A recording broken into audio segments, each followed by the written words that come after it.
So, guys, the government of Nigeria is not trying to stop these guys. They are rather encouraging them. You can see this headline and it says, 800 ex-Boko Haram fighters undergoing de-radicalization coming from the defense headquarters. Nigerians, can you see what is happening in this country?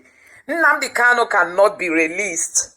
They have moved his case from treasonable felony to terrorism. But those who are actually into the terror actions are being granted pardon, rehabilitated, giving taxpayers money to go better their lives. And some of them will end back going back into the bush again to fight for Shekarau's camp. Nigerians, when we say there is hatred for the Igbos, don't mince word. We don't mince word. It's not an exaggeration.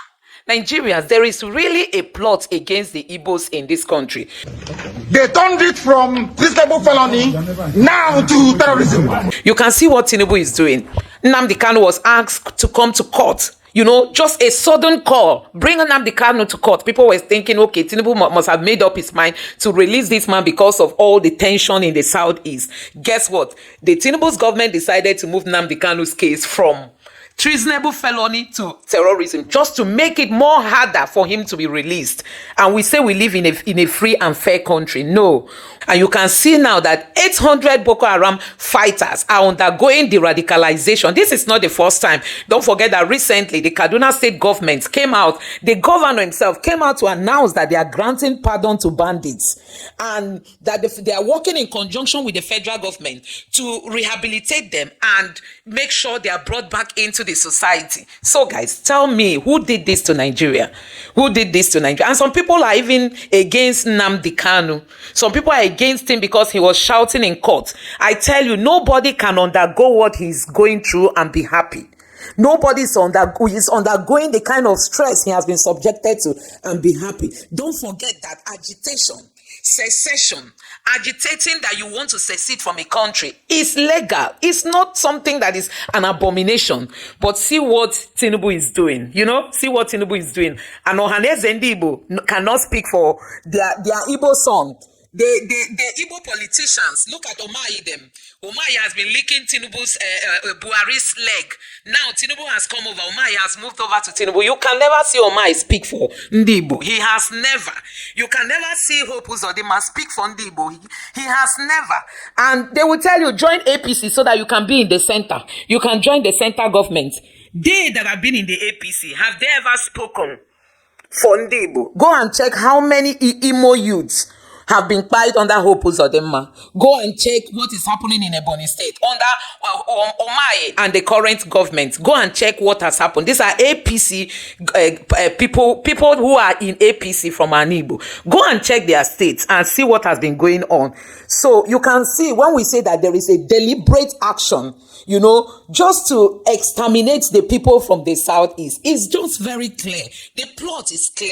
It's very clear. Now you will see the chief of defense staff coming out to talk about the southeast is a threat. When he was asked why is there checkpoints at every point in Igbo land, he said because there is a kind of the threat in the area is more. It's more than in the north, where you have all these people fighting for Shekarau's camp and for ISWAP. There is more tendency of, you know, attacks in the southeast than in the north. That is why there is checkpoint from here to there is checkpoint, from here to there is checkpoint. They are extorting from businesses. The southeast does not enjoy the federal government, does not enjoy anything from this government, and then they send their military, the police everywhere to extort from businesses. Nigerians, let's be fair now. This is not fair. Let's be truthful. This is not fair. Now, this is not the first time the federal government is granting this kind of pardon to Boko Haram fighters. This is not the second. It's not the third. We even saw many of it during the time of Buhari, and we were told that some of them end up into the military and all that. And you can see it is still continuing, and they are keeping Nnamdi Kanu. Let me know your thoughts about this in the comment section below. Thank you.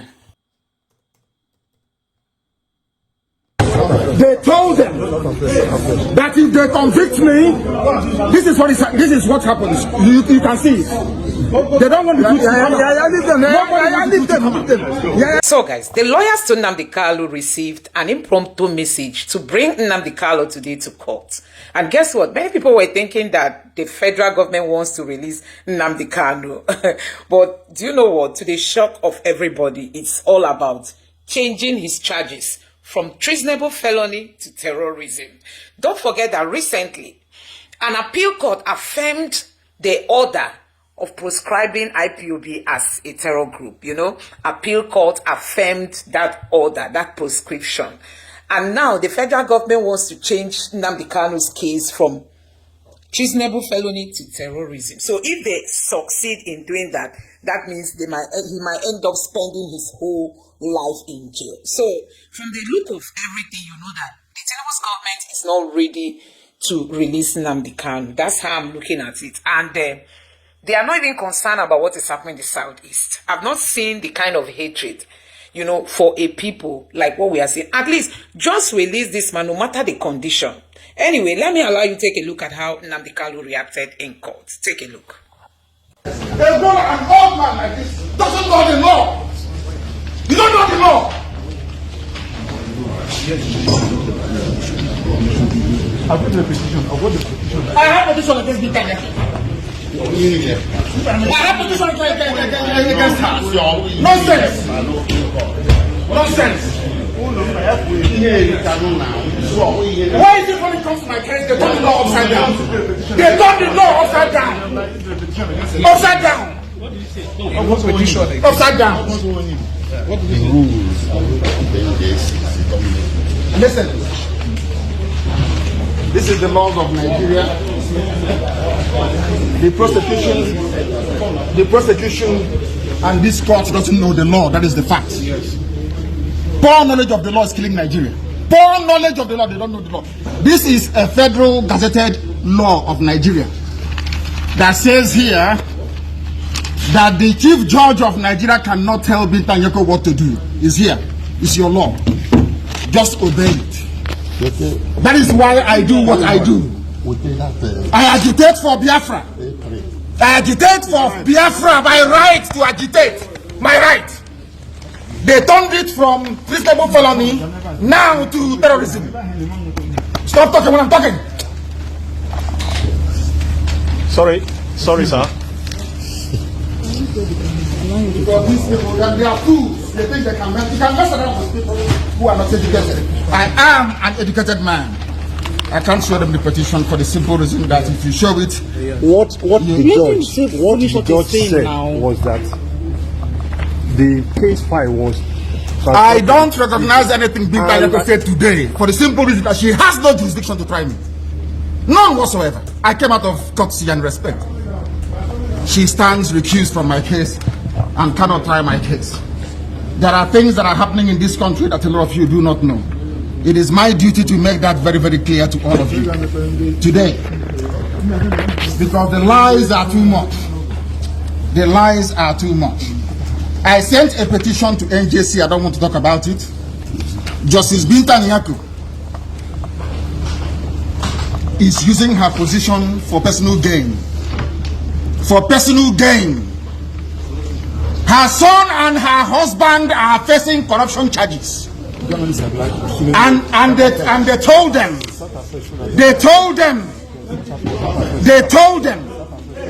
that if they convict me, this is what happens.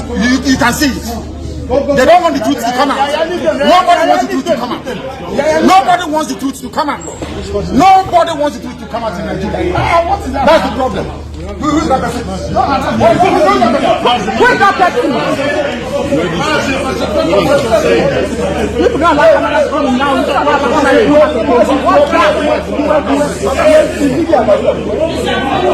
Binta Nyako's husband and son are facing corruption charges. They sent her to my case so they can release or smoothen the pathway for the husband and the son. Who have the lights? They are facing. It doesn't matter if they off it. In a corrupt society, that's what happens. They are very, very corrupt. There is a breach of judicial oath. They have violated the judicial oath They have shown bias according to Supreme Court. They are biased against me. Supreme Court said so. And that is why what is happening in the judgments and rulings concerning me has been happening. So, disobedience to Superior Court orders. Supreme Court said you are biased. You are against this man. He should not have revoked his bail. Nigeria went to Kenya and kidnapped him. These things are in the public domain. Why, therefore, are they insisting on trying me? A court order was entered. In that very court order, it was said very clearly and succinctly that he is no more. No. Of Nigeria, chairman of board of benchers. An old man like this doesn't know the law. You don't know the law. I'll give the petition. I have petition against her. Nonsense. Nonsense. Why is it when it comes to my case, they turn the law upside down? They turn the law upside down. Upside down. Upside down. The rule. Who are not educated. I am an educated man. I can't show them the petition for the simple reason that if you show it, What the judge said was that the case file. listen, this is the laws of Nigeria. The prosecution and this court doesn't know the law. That is the fact. Yes.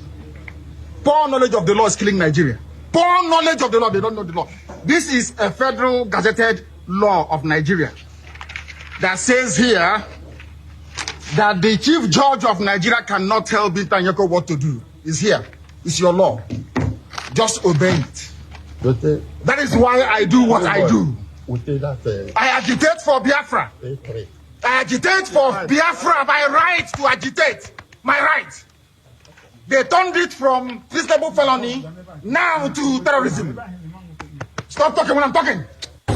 They told them that if they convict me, this is what happens. You can see it. They don't want the truth to come out. Nobody wants the truth to come out. Nobody wants the truth to come out of it. In a corrupt society, that's what happens. They are very, very corrupt. There is a breach of judicial oath. They have violated the judicial oath. They have shown bias according to Supreme Court. They are biased against me. Supreme Court said so. And that is why what is happening in the judgments and rulings concerning me has been happening. So, disobedience to Superior Court orders. Supreme Court said you are biased. You are against this man. You should not have revoked his bail. Nigeria went to Kenya and kidnapped him. These things are in the public domain. Why, therefore, are they insisting on trying me? A court order was entered. In that very court order, it was said very clearly and succinctly that he is no more. No. That he is no more going to try me. Why are they insisting? Why are they insisting? I ask. You have made your point. Because they have no case against me. They have no case against me, and they know it. You should have adjourned the case, Senior guys. What's the way forward? Well, there's no way this case could have gone on anywhere. Because in the first place, the court had lost jurisdiction to sit over this case since September last year. So we came here today on a limited appearance. We appeared on that protest out of utmost respect for the judge and for the court, to listen to the court as to the reasons why we were invited before the same court that was recused in September last year. Nigerian public needs to understand the nature of the recusal. The recusal comes as a court order, and even non-lawyers are aware that once an order of court is made, the only way you can sit to the side is to take it on appeal. Nobody appealed this order. The order is extant and subsisting, is still valid, and we were invited today to be informed about some memo from the chief judge that we don't even have a copy of the memo. So our submission on the record is that the court stands recused. until that order is set aside. Now, sir, the judge, Justice Peter Nyako, has adjourned this case to Senator. What is the implication for your plan? Well, Senator is a word of mouth for indefinite adjournment. So she has no business, the court, like I said before, even having the case before her today. So adjourning it, Senator or not, really, it doesn't apply. But remember that we had requested this adjournment Senator last year, but it wasn't granted. So what happens next? Well, it's up to the judiciary and the federal government. We are not the prosecutor, we are the defense. You throw the ball to us and we catch the ball.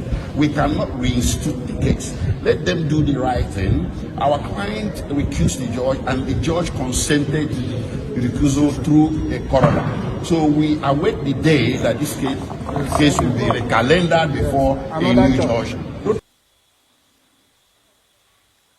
So guys, you have seen what happened in court today. It means that the federal government or the Tinubu's government is so insensitive to the plight of the Southeast. I mean, this man is really so insensitive because for a leader who really wants peace to reign in this country and everybody to feel belong, you just have to release this man. We've seen in the north, the Tinubu's government granting, pardon to Boko Haram fighters and all kinds of terror people and rehabilitating them, giving them taxpayers' money. But when it comes to somebody from the Southeast, because Tinubu wants to win second term, they want to charge Nnamdi Kanu with terror, and then that might keep him forever in jail. So guys, what kind of country do we have? A country that the law in the country is not stable. When it comes to Mr. A, the law changes. If it comes to Mr. B, the law changes. When it comes to people from the Southeast, everything about Nigeria turns upside down. It is not a crime for somebody to agitate. Agitation for Biafra is legal. It's legal. Let's call a spade a spade. This thing is destabilizing the Southeast. And when people begin to migrate from the Southeast coming to Lagos, they tell you, go back to your place. So you can imagine what the Igbos are going through. Look at recently in Imo State, in Anambra, they've been buying young people. We are not even talking about the buying that happened during the Buhari's leadership. During the Buhari's government, it was hell, especially in Imo State. Young men and women were caught up by the military. They buy people to the point that, the Archbishop who came on television was saying that if you go to the mortuary, unclaimed bodies are there. Nobody even knows that their loved ones have been killed. So all this have been going on and Tinubu is not thinking twice. He's only thinking of what is going to favor him. He wants to come back for second time and he's using the Southeast to play politics to favor the North so that the North will give him kudos. Anyway, we know that one day, Kanu will be out and the Southeast will know peace. One day. Let me know what you guys think in the comment section below. Please don't forget to subscribe to the channel, turn on the notification bell. Please give this video a like so that YouTube can recommend it to others. And drop your thoughts in the comment section below. Thank you.